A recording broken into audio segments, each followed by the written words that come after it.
In the original story of Bleach, Masaki lost her life in a fight with a hollow named Grand Fisher.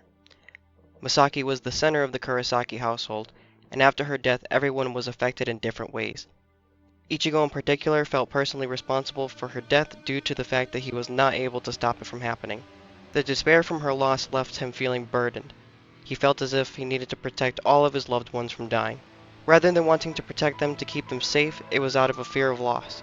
This fear of loss persisted up until near the end of Bleach, where Ichigo finally understood his heritage and how his mother actually died. What if Masaki survived? How would the story change? And how would Ichigo's character be affected? Welcome to a brand new series on my channel entitled Bleach What Ifs, where I'll be discussing possible what if scenarios and theories. And on this edition, we're talking about what if Masaki survived. Let's get to it now. Hey guys, if you're enjoying the content on my channel, consider leaving a like on this video. And don't forget to hit the subscribe button and turn notifications on so you get every video right to your device. Thank you so much, and let's get on to the video. Ichigo is born, a few years pass, and Yuzu and Karien are then born. When Ichigo turns 5, Isshin and Masaki decide to tell him about his Quincy powers.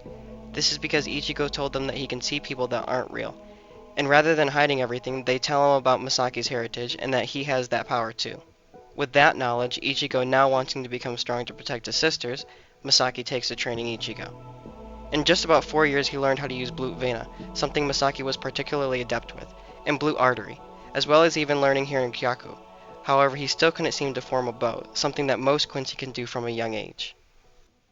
On June 17th, when Ichigo was 8, a hollow named Grand Fisher set his sights on Ichigo and Masaki, sensing they both had high spirit energy. At first he attempted to use the lure. Ichigo saw the girl but knew it wasn't a human, so he didn't run towards it. However, when that didn't work, he decided to attack them directly. Masaki runs in front of Ichigo to defend him from the hollow. Grand Fisher goes in for an attack, and when attempting to use her Blue Vena, it doesn't work, and she then collapses to the ground in front of Ichigo, to the surprise of even Grand Fisher. This causes Grand Fisher to stop his attack and recollect what just happened. It seems the larger spirit energy, the one of that woman, just dropped to the levels of an ordinary human. She won't even be a filling snack now, he groans. Grand Fisher still senses something else in the child, though. He's similar to the woman, but there's something more to him. Ichigo, now having trained with his powers, was feeling more courageous and demands to know if the hollow is responsible for what happened to his mom. Grand Fisher laughs and tells Ichigo that it wasn't him, though he was about to eat her, along with him. Ichigo tells Grand Fisher that he's going to make him pay, which causes the hollow to start laughing hysterically. Ichigo then takes advantage of Grand Fisher being caught up in his laughter by landing a Blue Artery charged punch right in the hollow's mask, knocking him back several feet. Not bad, boy, but if you think that's going to be enough to take me down, you got another thing coming. Ichigo then introduces himself and tells Grand Fisher that he won't allow him to hurt his mother. This amuses Grand Fisher, which causes him to set his focus on Masaki rather than Ichigo, figuring it would be more fun to finish her off than deal with him while he suffers from her loss. It will make him just as easy a target as her. Grand Fisher then launches his attack on the motionless Masaki. Ichigo, seeing this, uses Kyaku to put himself in between the hollow and his mother. Using Blue Vena, he blocks the attack. This flusters the hollow. He can't figure out why or how his attacks weren't having any effect. He is the strongest, having killed hundreds of Soul Reapers. There's no way he could be bested by a pipsqueak child. And while the hollow is distracted in his tantrum, Ichigo gets an opening to switch back to Blue Artery, jumping and landing a kick in the same spot of the hollow's mask. This sends him back flying several times further than the initial punch did. Ichigo, still utilizing Blue Artery, then quickly picks up his mother and carries her home to Isshin using Kyaku. Before Grand Fisher could even realize what had happened, they were gone. Damn that child. He'll pay for making me look like a fool. He groans, then flies off and disappears. Isshin, seeing the condition Masaki is in, and the brief explanation of what happened from Ichigo, then brings Masaki to Kisuke, hoping he would know what to do. However, Kisuke is unable to help, though he suggests it might be a good idea for Isshin to bring her to Ryukin, mentioning that he should still be at the hospital right about now. Isshin then rushes Masaki to Karakura Hospital. He bursts into the emergency room carrying Masaki, causing a lot of commotion while he was at it. Ryukin storms into the waiting area and demands to know what's going on. That's when he sees Isshin carrying Masaki.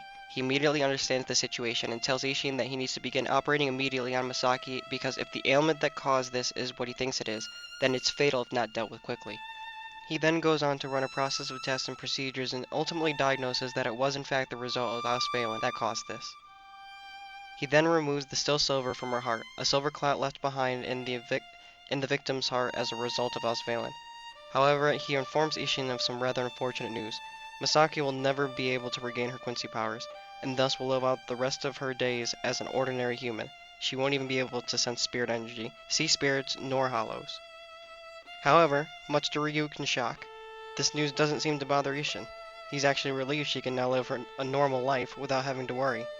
Ryuken then recommends she remain at the hospital for a few days. While her condition is stable, there's no guarantee what could happen. They're dealing with an ancient technique not seen in centuries.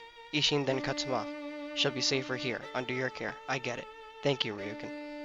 And so, Isshin returns home to his children. The two girls were asleep, but Ichigo was still up and awaiting Isshin and Masaki to return.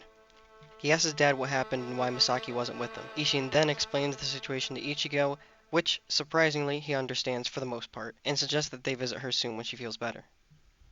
After a day of rest, Isshin, Ichigo, Yuzu, and Karin then all went to visit Masaki at the hospital, now having been explained her condition by Ryuken. Ichigo admits to his mother that he was terrified and that he's sorry he allowed her to get hurt. If only I could have made a bow, then I could have stopped that hollow from hurting you. She then reassures him that he was in fact very brave, and that if it wasn't for his courage, she wouldn't be here right now. She explained to him how proud of him she was, Isshin then chiming in, telling him that he really pulled through and it was quick thinking fending off the hollow the way he did, and bringing Masaki to him. Ichigo then stops crying and they leave for the day, and let her rest for the next couple of days. Then return to pick her up to bring her home. After the incident with Grand Fisher, Isshin and Masaki decide to tell Ichigo about his Soul Reaper powers. They explain his true heritage, how his mother is, or was, a Quincy, and that his dad is a Soul Reaper. They tell him they can have him be trained to use his Soul Reaper powers, but unlike his training with Masaki, it'll be much different. This is because the spiritual energy of a Soul Reaper comes from within, rather than how a Quincy utilizes spirit energy around them. On top of that, it requires the use of a spirit body, something Ichigo has never had to do. He's weary at first, but ultimately agrees to the training, telling his parents he will use all of his powers to protect them and his sisters. 6 years have passed, and in that time everyone found out that the hollow that was tied to Masaki had seemingly transferred to Ichigo instead. They hadn't realized that the hollow had been tied to Ichigo since birth because it attached itself to the Soul Reaper part of Ichigo, which had laid dormant until unlocking his Soul Reaper powers with the help of Kisuke. Having spent time coexisting with Masaki, and then Ichigo, has given the hollow a purpose, to protect this family, though he'll do it in his own way. When Ichigo was training, there was still some conflict at first, but with Ichigo having no real resentment towards hollows, he tries to understand White. There is still some fighting throughout as Ichigo is unsure of what's going on, and White doesn't want to make it easy for him. However, ultimately, Ichigo believes that White is the source of his Soul Reaper powers, since he's been wielding his Zanpakuto throughout this fight. While the old man must be the representation of his Quincy powers. He recognizes that spirit energy, even if this is the first time meeting him. He knows that man is the source of his Quincy powers. Rather than trying to fight the beings that are a part of him, he accepts them as his powers. This unlocks his Shikai. Though unbeknownst to Ichigo, this Zanpakuto was still a fraud. When unlocking the Zanpakuto, it causes Kisuke, Tessai, and Isshin to all be dumbfounded by it. Yes, upon reaching Shikai, the seal bonding Isshin to White was now broken, as White has grown too powerful for Isshin to suppress. Isshin in turn regained his Soul Reaper powers and was able to see Ichigo. Masaki was still not able to see spirits, so she chose to stay home with Karin and Yuzu, while Isshin went with Ichigo.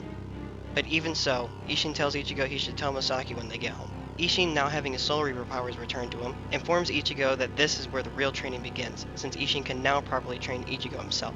Isshin and Ichigo thank Kisuke and Tessai for all their help. Kisuke, as usual, tells them not to mention it, and he was happy to help.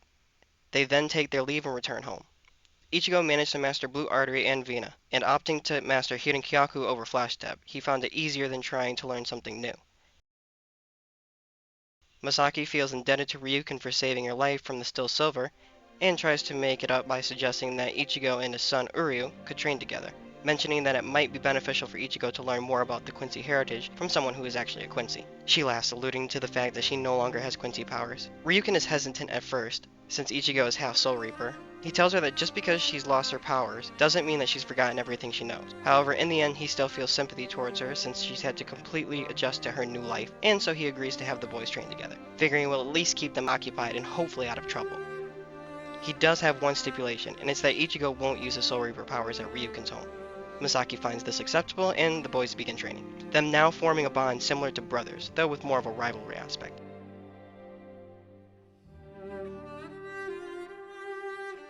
They train regularly at both Ryuken and Masaki's place. Since practically growing up with Ichigo, Uryu doesn't have as much of a distaste for Soul Reapers as in the original.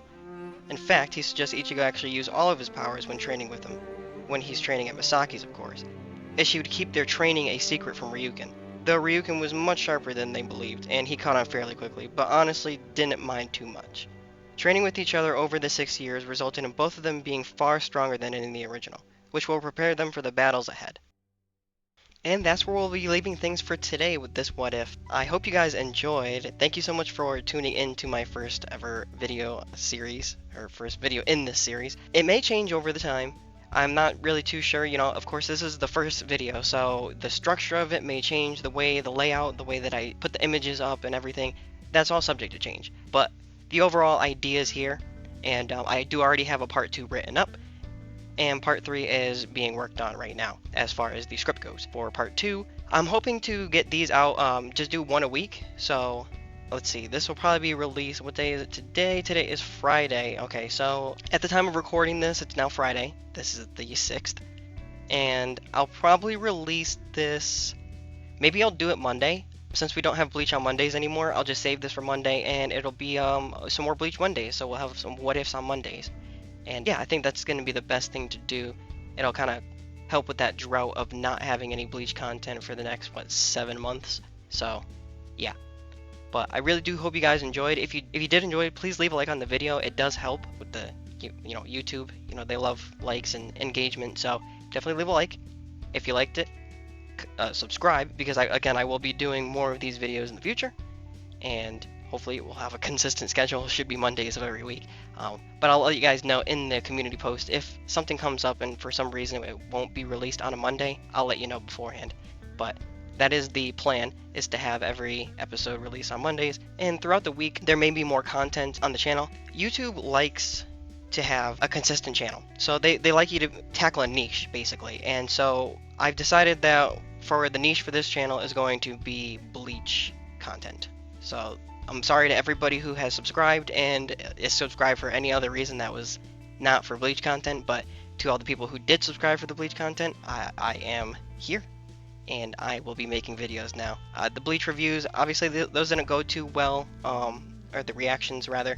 I still do kind of want to do a review, but I think I might just do a review of the whole part 1 or core 1 of 1,000 Year Blood War rather than doing episodic reviews, and I'll probably do the same thing for core 2. I'm not really, I'm not known for doing reviews or reactions, so I'll save that for the people, who are already doing that, and I'll kind of more focus on doing, I guess, scripted content videos is the best way to do it, even though I don't prefer scripted content. This right here is not scripted, if you couldn't tell. I didn't script this part, and that's probably why it's going to go on a little bit longer than it should, but this is the first video, and I kind of want to just set up the whole idea right away, and have that, in the first video, and then going forward at the end of each video, I'll kind of just do the regular, thank you for watching, and, like, comment, subscribe, and I'll do all that jazz.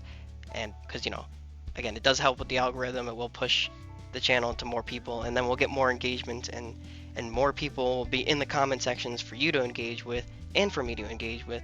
And that's kind of just the goal here, is just to build up a following of fellow Bleach fans that want to watch some what if content. And it seems like nobody really wants to do what if content. I mean, there's some stuff here and there, but it's mostly like crossover stuff, like can Ichigo take on the Akatsuki, or can the Akatsuki defeat all the Espada, or I don't know why it's always Naruto versus Bleach, but that's just kind of how it is. But you know what I mean? So I wanted to do a just straight, in-universe what if series, and we're starting here with this Masaki one, and I do have many more ideas down the line, but I'm going to start with Masaki, and we're going to, work from there. And my idea for this here is, if any scenarios, any what-ifs in the future require Masaki to be alive, this is going to be the basis for how she survives. So we're just going to assume that Ichigo, in any scenario where Masaki survives, Ichigo always has Quincy powers and Soul Reaper powers. Unless for some reason, like, there's a scenario where, what if Masaki married Ryukin, and Isshin and Uryu were never born. That's a good idea. I'm going to write that one down. I do like that one. But for right now, we're focusing on Masaki. And what if she actually survived? And in the original story. So what if she survived and ended up with Isshin and having Ichigo, Yuzu, and Karin? But yeah, do appreciate you guys tuning in. And have a great rest of your day. Caution out.